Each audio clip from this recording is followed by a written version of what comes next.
In a school where there is a high pupil mobility rate and a high percentage of pupils with English as an additional language, how can a teacher successfully include and engage with each child?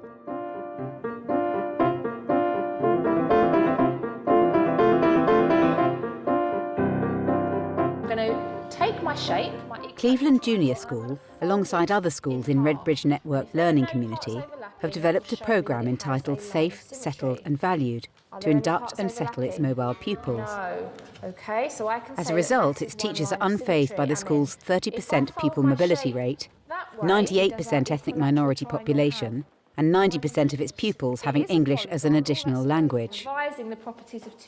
Providing for the child as they walk through the door, whether it's the beginning of the school term or any other point during the year, is so important, because if you don't meet the needs of that child the minute they arrive, then it is quite likely that the potential that they have is lost, that they won't settle in very well, they won't perform to the best of their ability. For both parent and child, the first visit to a new school can be daunting. Hello, good morning. I was so scared. I never seen nothing before in my whole life like that. We have an early admin interview in which the family gets the opportunity to share some information with a member of our admin staff. That way we find out details about a child's first language. Language is spoken at home. Yes, Somali. We can get details about if they've had any other schooling in this country or in another country, which again has all sorts of implications in terms of how we deal with that child when the child comes into school. We also in that interview can find out information about the status in the country, whether or not they are asylum seekers or refugees, and we may then be able to set up a support network to help the families settle in. Does Hawa need any special educational needs? No, waxbarashada gabartan ma u baahan tahay wax oo in gacan la siiyo oo waxa mise kaligeed barabar mise waxay u baahan inay gacan la siiyo. Yes, she does. The children don't actually start school on the day that they come in with parents to fill in the admissions form. The class teacher's normally given about 3 days to prepare for the child's arrival, which means that they've got time to make sure they've got any equipment or books, that trays are labelled for them. Okay, class 6. On Monday, we are going to be having a new girl joining our class. Her name is Hawa. Can we all say Hawa? Hawa! Brilliant, well done. So Hawa... We do have a lot of children coming and going within the school, but we have very good induction practices in place so that we are able to explain to the class before a new child arrives that they have a new member of the class coming in. And so we're able to explain to them where they're coming from, where they're going to be sitting, so that when the child arrives on the first day, it's not really an issue. Does anybody have any questions? Which teacher is bringing her in? Mrs. Pancholi will be bringing her into class, introducing her to us on Monday morning. Okay, Baba. Hello. Hello. Hello, I'm Mrs. Pancholi, nice hello. to meet you. Yeah, hello, Hawa, how are you? On the child's first day at school, usually myself or a colleague will go down, introduce ourselves to the parent and the child, and then we'll give them a tour of the school so they've got a sense of what the environment looks like, because it may be very different to what they're used to, especially if a child went to a school in another country. There were so many numbers and so many lighting like literacy. I never knew what literacy meant. Thank you. Sit down, Hawa. Before I came to this school, I thought the teachers would be rude and kind. When I got to the school, they were so kind and helpful.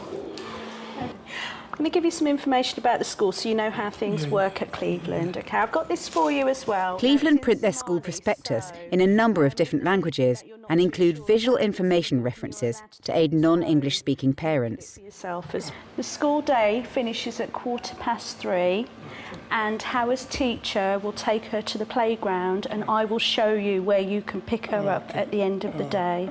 Okay? The children are expected to wear school uniform. We have no tie or blazer, but school colours are blue and white. So for the girls, they can either wear trousers, blue shalwar kameez, or a blue skirt. By the time a new child is introduced to a class, All are prepared for their arrival.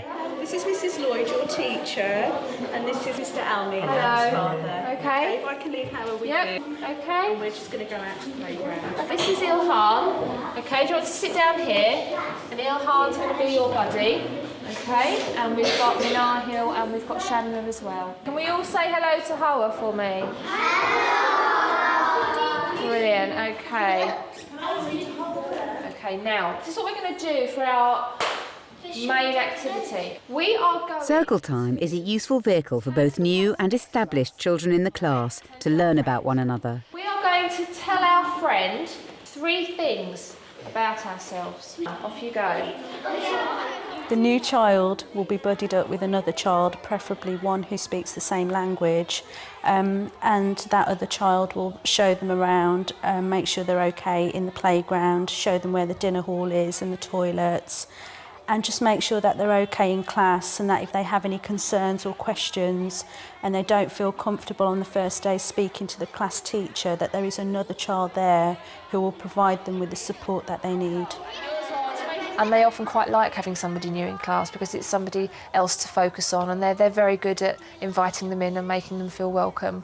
And when somebody leaves equally, it's quite a sad occasion often because they've been with them for a while. So Ilham, did you find out 3 things about Hawa? Okay, Ilham, 3 things about Hawa. Hawa's dad is Somalian, and her favourite colour is purple. And Hawa, did you find anything out about Ilham?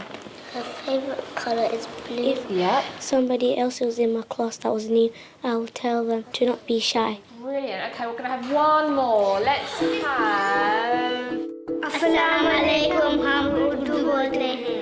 Ciao, parlo italiano.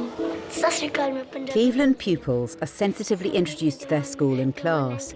But how does the teacher then work with new pupils and accommodate the huge range of English-speaking abilities that they can find before them? Try and write the next 2 instructions. When I'm in class teaching on my own, I have a range of strategies that I can use to deal with bilingual or children with English as an additional language.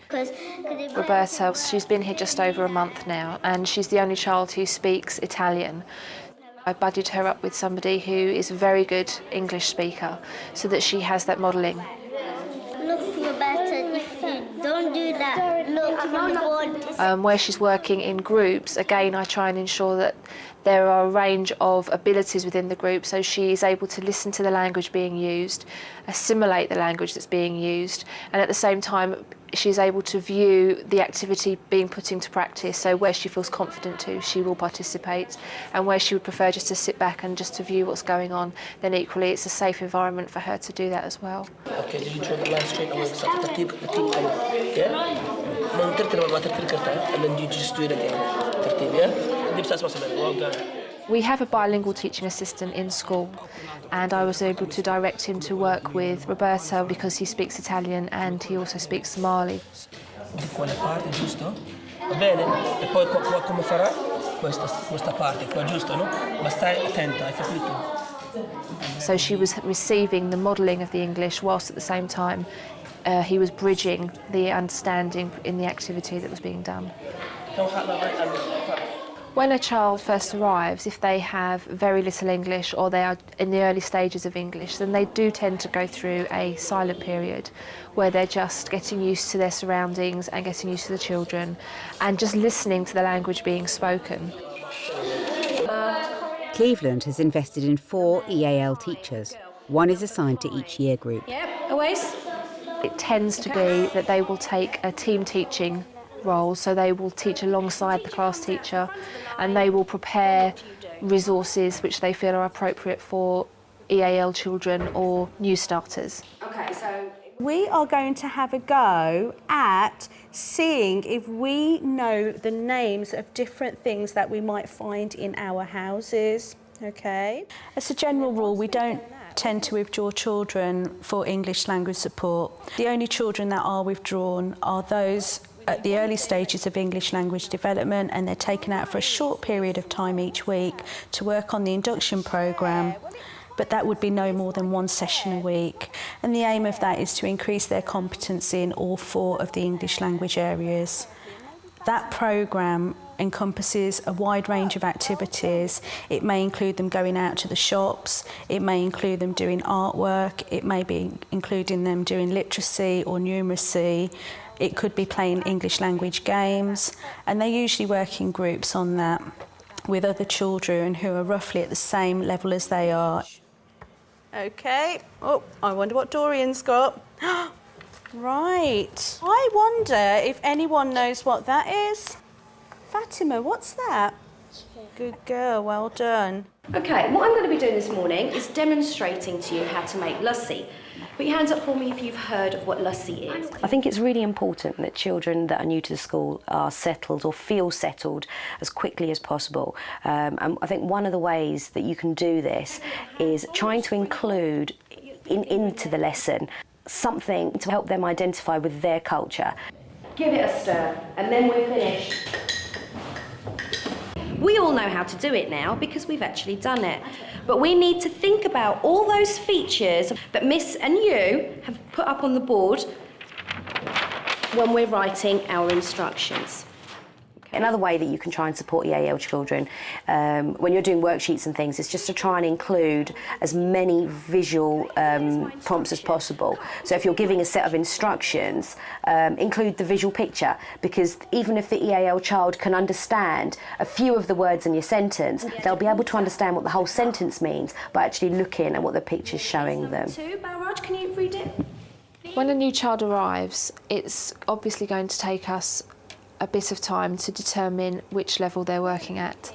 So we try not to assume that they are working at a lower ability purely because they don't have the language to express themselves. So we usually put them into a group that is perhaps a middle ability group where the resources are visual and are there to support their language and also enable them to show what it is they can and cannot do in that particular subject. Superb, well done. The work that you do with them in the small groups, it does raise their confidence because, number one, they've done it already. They've understood it, you've sat and you've explained it, they've explained it back to you, they've done the work. And in that particular situation where the rest of the class hadn't actually come across the time connectives as yet, they hadn't been introduced to it, it actually raises their confidence because they're the 6 children in the whole class, the only 6 in the whole class that actually know about time connectives and can tell you about them and can tell the rest of their peers. And it just makes them, you know, I suppose it gives them a chance to show off what they've just learned, which is nice for them. Fatima, which one do you fancy? We have to be realistic about mobility. Quite often, the reasons why children move or parents move are out of our control. The best that we can do is that when they are actually here is to ensure that we provide them with the best learning environment possible. One where the children feel safe, where they feel secure, where they feel valued, where they feel equal to everybody else. Roberta? Finally. Finally, good girl. Finally and lastly. Well done.